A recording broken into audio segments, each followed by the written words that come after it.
पांढरकवडा येथील एकात्मिक आदिवासी विकास प्रकल्प कार्यालयासमोर गेल्या काही दिवसांपासून सुरू असलेल्या विद्यार्थ्यांच्या आंदोलनाला आदिवासी विकास मंत्री प्राध्यापक डॉक्टर अशोक उईके यांनी भेट दिली।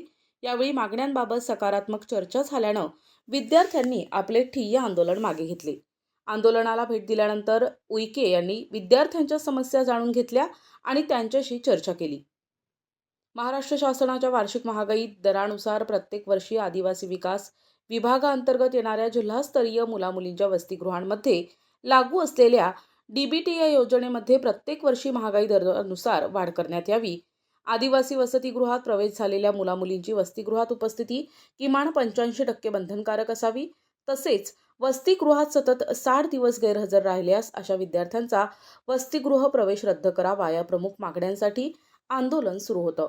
यावेळी उईके यांच्यासह एकात्मिक आदिवासी विकास प्रकल्प कार्यालय पांढरकवडाचे प्रकल्पाधिकारी सुहास गाडे आणि अन्य अधिकारी कर्मचारी उपस्थित होते। आंदोलनस्थळी विद्यार्थ्यांशी बराच वेळ उईके यांनी संवाद साधत त्यांच्या समस्या जाणून घेतल्या आणि त्या कशा पद्धतीने निकाली काढता येतील यावर चर्चा केली। विद्यार्थ्यांच्या मागण्या शासन स्तरावर सोडविण्यासाठी सकारात्मक चर्चा झाल्यानं विद्यार्थ्यांनी त्यांच्या उपस्थितीत आंदोलन मागे घेतले। दिनांक 16 तारखेपासून उपोषणाने बसलेले असल्यामुळे अतिशय त्यांच्या रास्त मागण्या त्या रास्त मागण्याच्या अधीन असल्यामुळे पहिलं मी दिलगिरी व्यक्त करतो।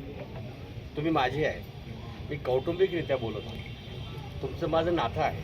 स्टार्ट होत असेल तर आम्हाला मान्य आहे, पण व्यवस्था राहिली पाहिजे विद्यार्थ्याची राहायची। जेव्हा हॉस्टेल पूर्ण होईल तेव्हा आम्हाला मेस पण चालेल, पण तेव्हापर्यंत आमच्या आम्हाला वाढवा। त्याचप्रकारे असे सर की ज्या जेंडर आपण घेतल्या जाते ज्यांच्याकडे त्या सरांकडे